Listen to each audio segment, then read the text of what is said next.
Slide 1, title slide. Impurities, dopants, and Brouwer diagrams. Welcome to this lecture on the role of impurities and dopants in the defect chemistry of metal oxides. In practical materials, deviations from ideal purity lead to significant changes in defect equilibria, and deliberate doping allows us to engineer these properties for applications ranging from solid electrolytes to sensors. Slide 2, Introduction to Impurities and Dopants. Pure oxides are rare. Real systems always contain impurities or intentionally added dopants. These foreign atoms often differ in size or charge from the host atoms and influence both structural strain and the charge balance of the crystal. Dopants may act as donors or acceptors depending on their valence and strongly affect the concentrations and types of point defects. Slide 3, Solubility and Defect Chemistry. Narration. Solubility is a key factor. At low temperatures, impurity concentrations may be frozen in, whereas at high temperatures, they may be in equilibrium with secondary phases. Extrinsic regions refer to defect populations dominated by dopants, while intrinsic regions are governed by native defect formation. Recognizing the solubility limit is vital for understanding equilibrium versus metastable systems. Slide 4, Dopants in Schottky systems. In systems with Schottky defects, where both cation and anion vacancies dominate, higher valent dopants reduce the need for native vacancies by supplying charge carriers.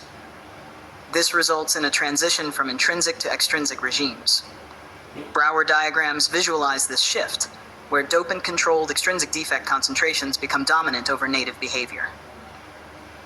Slide 5, Dopants in Frankel systems. Narration. In materials where cation-Frankel defects dominate, cation vacancies and interstitials, similar principles apply. Donor dopants, such as divalent cations in monovalent host sites, suppress interstitial formation and increase vacancy concentrations, modifying the defect landscape accordingly. Slide 6, Oxygen-deficient oxides, acceptor doping. Narration. In oxygen-deficient systems like doped ZrO2, oxygen vacancies are dominant defects. When lower valent dopants like Y-quim-mice or Ca-querpice added, they act as acceptors. These fix the concentration of oxygen vacancies, while electron concentrations become dependent on oxygen partial pressure. Material typically behaves as an ionic conductor at high PO2. Slide 7, Metal-deficient oxides, acceptor-donor doping. In metal-deficient oxides, adding lower valent cations increases hole concentration and reduces metal vacancies. Donor doping, e.g. higher valent cations, does the opposite. It increases vacancy concentration and reduces holes. The oxygen pressure dictates whether electronic or ionic defects dominate, as shown in the corresponding Brouwer diagrams. Slide 8, Variable solubility of dopants. When dopants are present beyond their solubility limit, they may form second phases, e.g. grain boundary precipitates. If the compensating defects are electronic, electrons or holes, solubility varies with oxygen activity. If they are fully ionized point defects, e.g. vacancies, solubility becomes PO2 independent. This introduces temperature and atmosphere-sensitive behavior. Slide 9, Hydrogen in oxides. Narration. Hydrogen can dissolve in oxides as protons H-prease, forming hydroxide defects. These protons act like donor dopants and influence electronic and ionic conduction. Their concentration depends on both PO2 and pH2O. Protons may compensate for oxygen vacancies or be compensated themselves by holes or acceptors, affecting transport and conductivity drastically. Slide 10, Association of defects.